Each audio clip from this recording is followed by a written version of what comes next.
I always pictured our 10th anniversary differently. I thought it would be quiet, maybe dinner somewhere with candles and linen napkins, maybe even a weekend trip. Just us. Instead, it became the stage for a moment I still replay in my head, frame by frame. Like a movie I didn't realize I was in until the climax hit me square in the chest. It started with her tone. Not the words. Those were the same as always. You didn't pick up the wine. You left your shoes in the hallway. You're always late. But her tone had changed in recent months. Sharper. Dismissive. Like I was an employee who'd overstayed his usefulness. Still, I chalked it up to stress. Her work had been brutal lately, and I figured she needed support, not suspicion. So I gave her space. Backed off. Listened more, spoke less. I didn't know I was disappearing. Her name was Rachel. We met during a spring thunderstorm, both ducking into the same cafe near campus. She was soaked and laughing, clutching a notebook to her chest like it held the meaning of life. I offered her my umbrella. She accepted the coffee instead. That moment, it always stuck with me. Her smile had a weightless kind of warmth. I loved her almost immediately. That was 13 years ago. Now we were standing in the middle of a restaurant she picked for our anniversary dinner. Expensive, loud, and overcrowded. Not my scene. But she said her coworkers would be there too, celebrating a joint promotion. I was already uneasy. Sharing an anniversary with half her office felt off. But I wanted to support her. Again, there were 15 of us seated at a long table in the center of the dining floor. Rachel wore a deep navy dress, elegant, confident, her hair pulled back the way she knew I liked it. I remember thinking how beautiful she looked. How distant. Her phone buzzed twice while we were ordering. She didn't flinch, just turned it face down. Midway through dinner, one of her coworkers, a guy named Darren, with a laugh too loud for his face, nudged her and whispered something. She leaned in, laughed, and her eyes didn't find me once. I looked around. Everyone else was paired off. Couples, dates, or at least flirtations. Me? I was next to a woman I didn't know, asking me if I'd seen the new office expansion downtown. I was tired. But more than that, I felt invisible. When the dessert came, Rachel stood up and tapped her glass. I just want to say a quick thank you, she said, smiling at the group. To my amazing team. To Darren, for pushing me to take that risk. And to, she paused, glanced toward me. My husband, for always being supportive, even when he doesn't understand what I do. There was polite laughter. It stung more than I expected. She sat down without looking at me. No toast. No moment. No mention of our anniversary. I clenched my jaw, trying to keep my face steady. She noticed. Something wrong? She whispered under her breath. You forgot what today is, I replied quietly. Her eyes flicked sideways. Seriously? I didn't answer. I didn't need to. And that's when everything began unraveling. The silence between us on the ride home was louder than the jazz playing through the car speakers. She scrolled her phone, legs crossed away from me, her lips pursed like she was chewing on her own frustration. When we got home, she didn't speak, just grabbed a glass of wine, kicked off her heels, and went straight into the bedroom. I followed, stupidly hoping we could talk.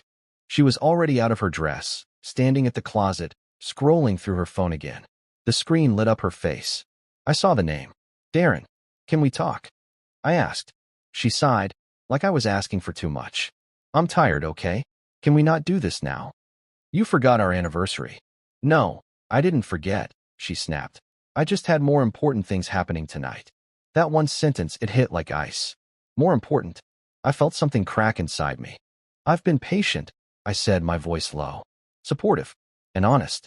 Can you say the same? She turned then, slowly, the wine glass still in her hand. What are you even talking about?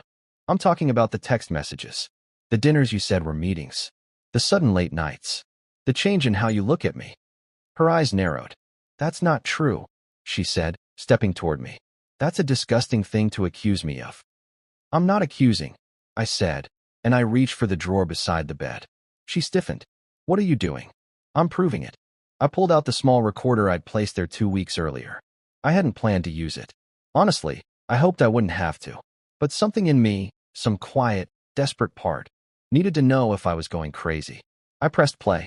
Her voice came through, distorted slightly, but clear enough. You don't have to worry, she was saying, in the recording. He won't even notice. He never does. He's so wrapped up in his own little world, I could sleep with someone in the next room, and he'd probably offer them coffee in the morning. There was laughter, hers and Darren's.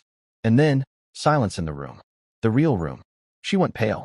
And then, without warning, she slapped me. Hard. Across the face. A collective gasp rippled from the hallway. Some of the guests were still lingering outside, maybe waiting for the bathroom, maybe just curious. "You're disgusting," she said through gritted teeth. "You record me? What kind of paranoid psycho are you?" "You lied," I whispered. "You twisted everything." "That's not proof."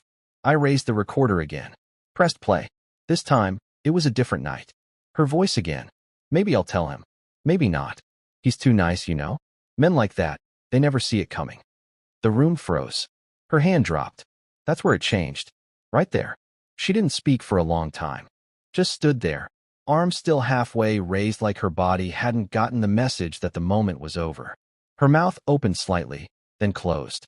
Eyes darting between me, the doorway, the recorder in my hand. Behind us, in the hallway, I could hear the rustle of someone quietly backing away. Maybe Darren. Maybe someone else. But they'd heard. That much was certain. Her voice cracked first. "You're misinterpreting." I looked at her, really looked. This woman I had shared a home with for nearly a decade. The woman I once held in the pouring rain, who cried on my shoulder after her mother passed, who once danced barefoot in the kitchen with me at midnight. And all I could see now was the gap. The space that had grown between us when I wasn't paying attention. I didn't hate her. That was the strangest part. I just didn't recognize her anymore. I didn't want to believe it, I said, my voice barely above a whisper. I kept telling myself you were just tired. That work was demanding more of you. That we were just in a rough patch. She stepped back. People go through things. Relationships aren't perfect. No, I said, but they are supposed to be honest. She didn't cry. Not yet. She stood there, proud, rigid, shaking slightly but not weeping. Rachel was never one to show weakness when she felt cornered. She'd always relied on control, on being the smartest, most composed person in the room. And now, she was losing her grip on the narrative.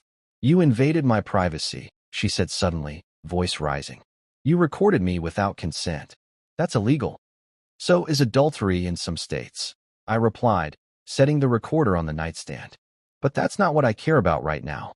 I care that you looked me in the eye and lied. Every night." She crossed her arms, defensive. "You don't know what it's like being with someone who never sees you. Who's so content in their little routines, their little world, that they forget you're still trying to grow." That one hit me, because I had tried. At least, I thought I had. "Did you ever tell me you were unhappy?" I asked.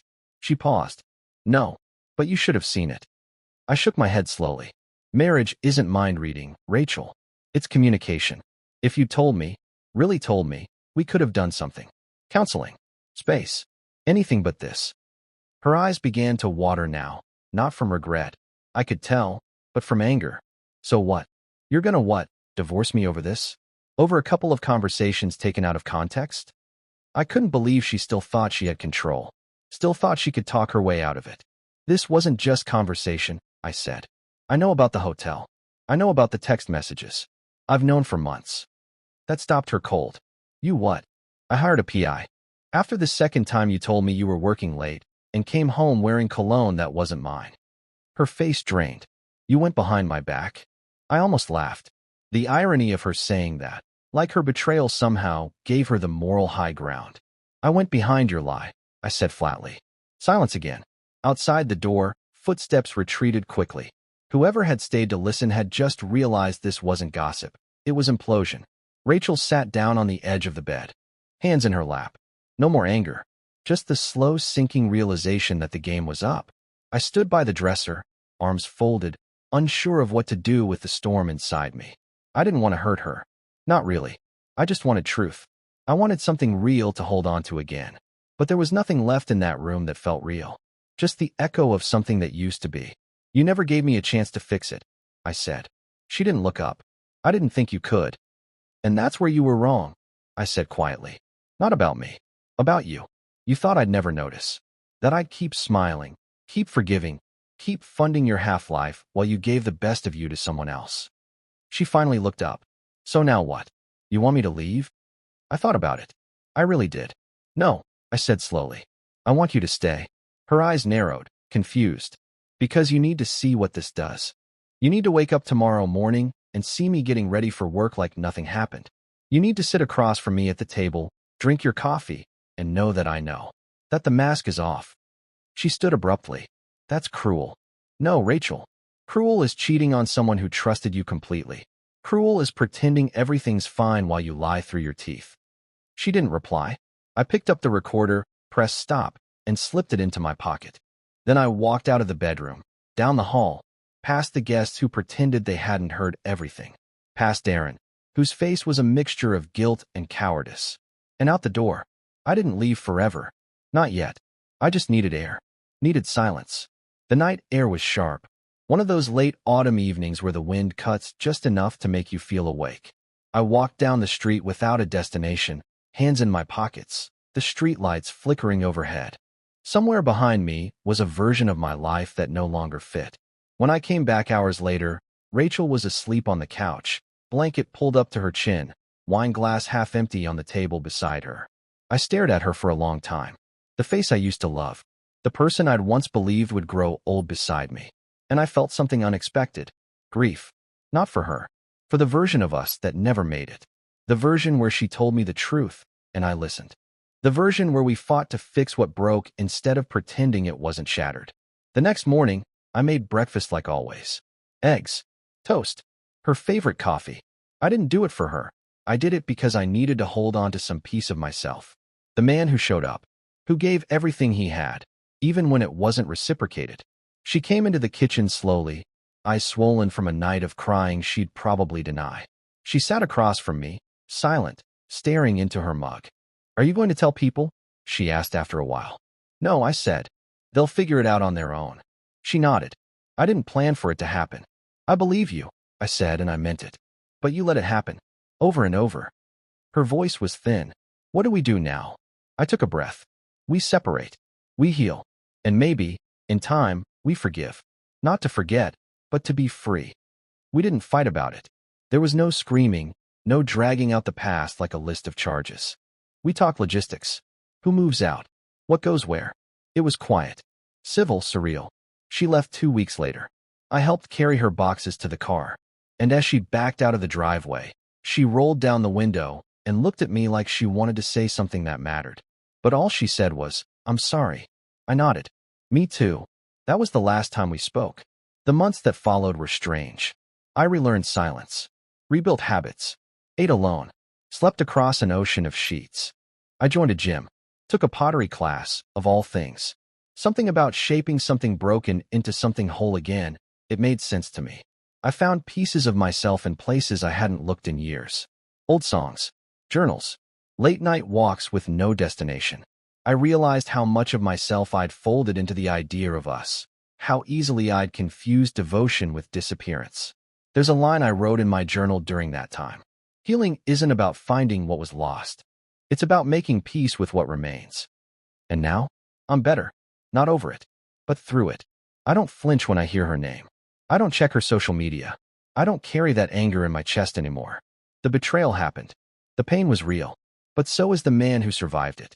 I still keep the recorder in my nightstand. Not because I plan to use it, but because it reminds me, truth has weight. And when spoken, even quietly, it can stop a room cold. Just like it did that night. And sometimes, that's all it takes. One moment, one voice, one truth, to change everything.